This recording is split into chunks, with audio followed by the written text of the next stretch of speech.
হযরত ছেলে মেয়েদের বাচ্চাদের আকিকার ব্যাপারে কি বলবেন? আর খানা পিনা করা জায়েজ কি না জায়েজ? তার কারণে বিরাদর ইসলাম আল্লাহ তাবারাক ওয়া তাআলা আমাদেরকে সাহাবার দলে রেখেছেন, সুন্নি দলে। তাই বলেন আলহামদুলিল্লাহ। আলহামদুলিল্লাহ। সবাই মিলে হাত দিয়ে বলেন আলহামদুলিল্লাহ। আলহামদুলিল্লাহ। নারে তাকবীর, নারে রিসালাত, নারে হায়দারি, নারে গাউসিয়া, মাসলাকে আলা হযরত, নারে খাজা ইয়া খাজা। আলহামদুলিল্লাহ। এই নাম কি ভালো আছে?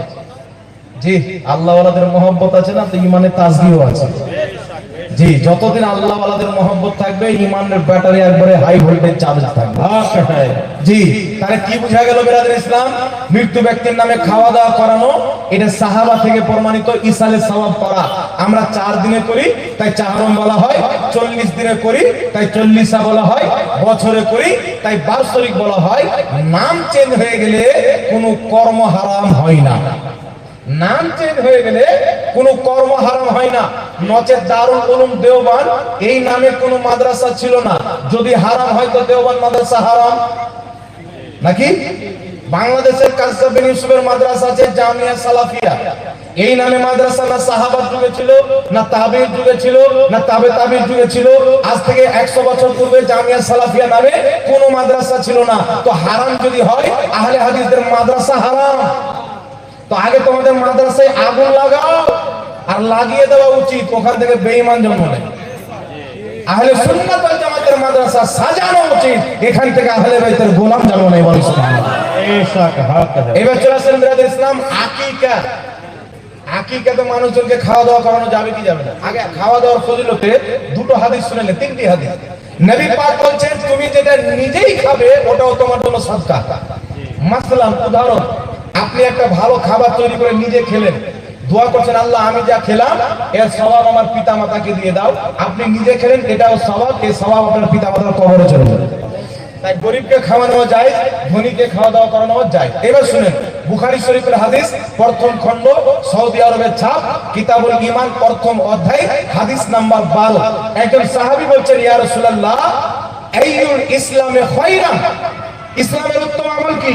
নবী পাক বলেন তুতঈমুত তাআম ওয়া তাকরাউস সালাম, ইসলামের উত্তম আমল হলো মানুষকে খাওয়া দাওয়া করা, মানুষকে সালাম করা। সুবহানাল্লাহ, সুবহানাল্লাহ হবে না? সুবহানাল্লাহ। আর আমার নবীর আরেকটি হাদিস কি? একজন কওমে বানি ইসরাইলের ব্যক্তি একটা কুকুরকে এক বালতি পানি তুলে খাওয়াচ্ছিল, আল্লাহ সঙ্গে সঙ্গে জান্নাত ওয়াজিব করে দিয়েছে। সুবহানাল্লাহ। কি বোঝা গেল? মানুষকে খাওয়া দাওয়া করানো উত্তম কাজ। বুখারীর 12 নম্বর হাদিস, এমন কি যে কুকুরকে খাওয়ালো জান্নাত পাওয়া যায়, নেকি পাওয়া যায়। আচ্ছা বলেন তো বাবা, এখন আপনাদের সম্মুখে আমি বলতে চাই যে যখন মানুষকে খাওয়া দাওয়া করানো উত্তম কাজ, তো আমরা মানুষকে খাওয়ালে নেকি পাবো না গুনাহ পাবো? জোরে বলেন নেকি। জি, এবার কিছু মৌলবি যারা বলে যে মানুষের নামে খাওয়া দাওয়া করা যাবে না, এর নজরে ওদের মাননেওয়ালারা মানুষই নয়। কারণ নবী পাক বলেছেন মানুষকে খাওয়া দাওয়া করানো উত্তম কাজ, আর এই মৌলবি বলছে মানুষকে খাওয়া দাওয়া করানো নেকি না, মানে ওর নজরে ওদের ভক্তরা মানুষই নাই। তাই যে আপনাকে মানুষই মনে করেন, ওই মৌলবিকে ডাইরেক্ট 3 তালাক দেন, ডাইরেক্ট তালাকে মুকাল্লাসা দিয়ে তওবা করে আহলে সুন্নাত ওয়াল জামাতে চলে এসো।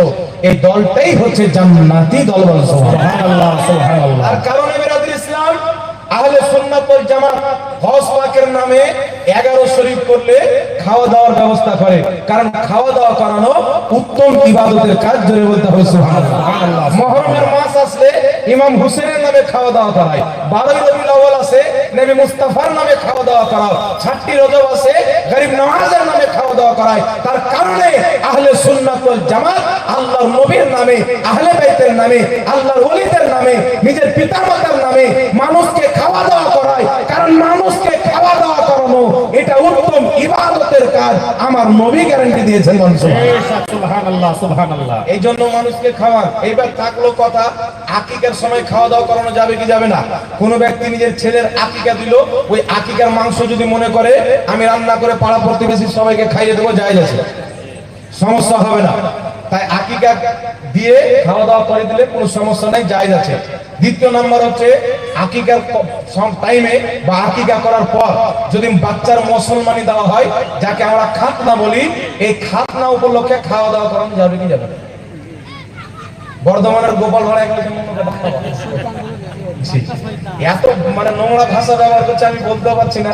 আর আগে দুই এক জায়গাতে বলে দিয়েছি বাপ বাটার দুটারি কেটে কুকুরকে খাইয়ে দিতে হবে, বুঝছেন? এ বলছে যে যারা খাতনার খাওয়া দাওয়া করে যে বাচ্চার চামড়া কাটে ওই চামড়াটা টেস্ট বেড়ে যাবে। তাহলে বলেন তো বাবা টেস্ট বেড়ে যাবে এ কি করে জানলো?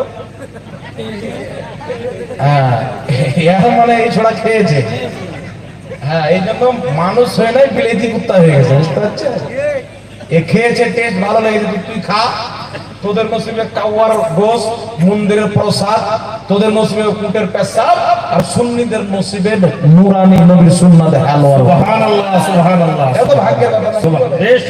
যারা এদের কথা শুনে হালুয়া রুটি করা বন্ধ করে দেয়, এদের কর্তব্য এরা যেন মুরগির গু খায়।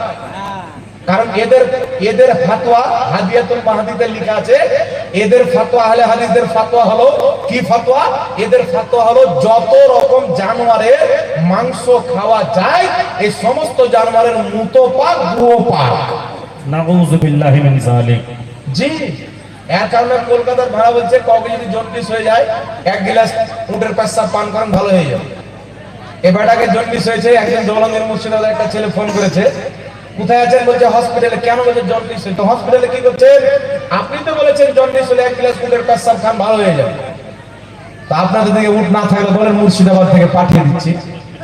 তো বলছে আমাদের জন্য না, আমাদের ভক্তদেরকে খাওয়াবো। আল্লাহ হেদায়েত দান করুক, সকলে বলুন আল্লাহুম্মা আমিন। তো বিরাদর ইসলাম, মুসলমানের খাওয়া দাওয়া করানো যাবে কি যাবে না? দেখেন এই যে বলেছে না আপনার ইয়াসিন যে বলেছে যে মুসলমানের খাওয়া দাওয়া করা ইসলামের নাই, চলবে না, আসলে এরা মুসলমানই না। মানে ইসলামের মধ্যে তো এরা নাই, তো ইসলামে খুঁজে পাবে কিভাবে? কিন্তু ওর বাপ সাউকাতকে জিজ্ঞাসা করেন, এরা হলো দেওবন্দি জামাতের লোক। আর দারুল উলুম দেওবন্দের সবচাইতে বিখ্যাত ফতোয়ার কিতাব হচ্ছে ফাতাওয়া দারুল উলুম দেওবন্দ। এই ফতোয়াটা সারা পৃথিবীতে যত দেওবন্দি আছে সবাই মানে। ফাতাওয়া দারুল উলুম দেওবন্দের 16তম খণ্ড, 18 খণ্ডে বিভক্ত। আমি কিনেছি। 16তম খণ্ডের মধ্যে লেখা আছে যে বাচ্চার খাতনা দেওয়ার সময় মানুষকে দাওয়াত দিয়ে খাওয়া দাওয়ার ব্যবস্থা করানো দুরুস্ত হে, সঠিক বল সুবহানাল্লাহ, সঠিক। এবারে এমনিতে ও কাটা খাবার বলে দিয়েছে, আমার বাপের কিতাব পড়েনি। তাহলে খাতনার খাওয়া দাওয়া করাকে জায়েজ বলে যদি অমুক কাটা খাবার হয়, তাহলে দেওবন্দ মাদ্রাসারা কি ওই চামড়া কাটা খায়? আর ফাতোয়া না কি বলে? আরেকটা শুনেন, এই যে কলকাতার ভেড়া বলেছে যে খাতনা উপলক্ষে খাওয়া দাওয়া করা হারাম। এই আবার আহলে হাদিস শয়তান, এদের বড় বাপ, ওর নাম হচ্ছে ইবনে তাইমিয়া, কলকাতার ভেড়ার বাপ। ইবনে তাইমিয়া মাজমুয়া ফাতাওয়ার মধ্যে লিখছে যে মুসলমানি উপলক্ষে মানুষকে দাওয়াত দিয়ে খাওয়া দাওয়া করানো জায়েজ আছে। সুবহানাল্লাহ হবে না? সুবহানাল্লাহ। আহলে হাদিসের বাপ বলছে যায়, আর কলকাতার আপনার ভেড়া বলছেন না যায়। তাহলে বাপ হারামজাদা না বেটা হারামজাদা? আপনারা চিন্তা করেন, দুটার মধ্যে একটা তো ভুল হবে। জি ইবনে তাইমিয়া বলছে যায়, আর কলকাতার এই গাধা বলছেন না যায়। হারাম বলছে ডাইরেক্ট।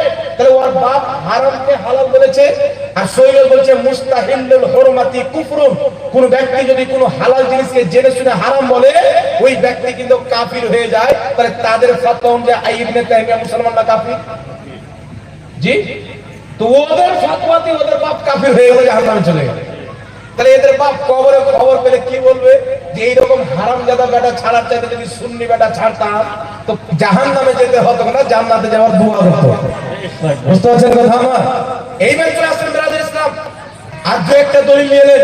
আল আদবুল মুফরাদের মধ্যে হাদিস, সাহাবায়ে কিরাম নিজের সন্তানের খাতনা করার আদেশ দিতেন, তো তিনার নামে খাতনা উপলক্ষে ছাগল জবাই করে মানুষকে খাওয়া দাওয়া করাতেন। সুবহানাল্লাহ সুবহানাল্লাহ। তার কারণে জগৎ বিখ্যাত ইমাম আবু হানিফা, ইমাম শাফি, ইমাম মালিক, ইমাম আহমদ বিন হাম্বল, চার মাযহাবের ইমাম, বিশ্ববিখ্যাত কিতাব আল ফিকহু আলা মাযাহিবিল আরবা, মিশর কাহিরার ছাপ।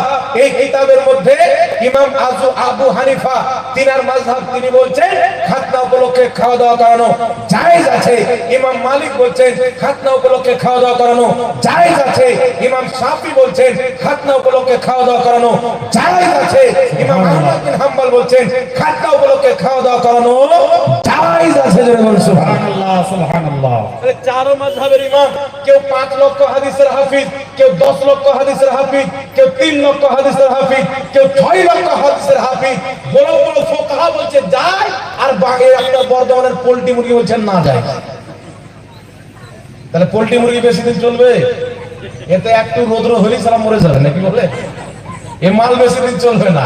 তাই বেরাদের ইসলাম 4 মাযহাবের ইমাম বলেছেন খাতনা উপলক্ষে দাওয়াত দিয়ে খাওয়া দাওয়া করানো জায়েজ আছে। দেওবন্দি জামাতের সবচাইতে বড় ফতোয়ার কিতাব ফাতাওয়া দারুল দেওবন্দ, দেওবন্দের ছাপ 16তম খণ্ডের মধ্যে লেখা আছে খাতনা উপলক্ষে দাওয়াত দিয়ে খাওয়া দাওয়ার ব্যবস্থা করানো জায়েজ আছে। আহলে হাদিসদের কিতাব, আহলে হাদিসদের ইমাম ইবনে তাহমিয়া মাজমুআ ফাতাওয়ার মধ্যে লিখেছেন খাতনা উপলক্ষে খাওয়া দাওয়া করানো জায়েজ আছে। বিশ্ববিখ্যাত ইমাম নববী রাহমাতুল্লাহ আলাইহি মুসলিম শরীফের সারা মুসলিমের মধ্যে লিখেছেন খাতনা উপলক্ষে খাওয়া দাওয়া করানো জায়েজ আছে।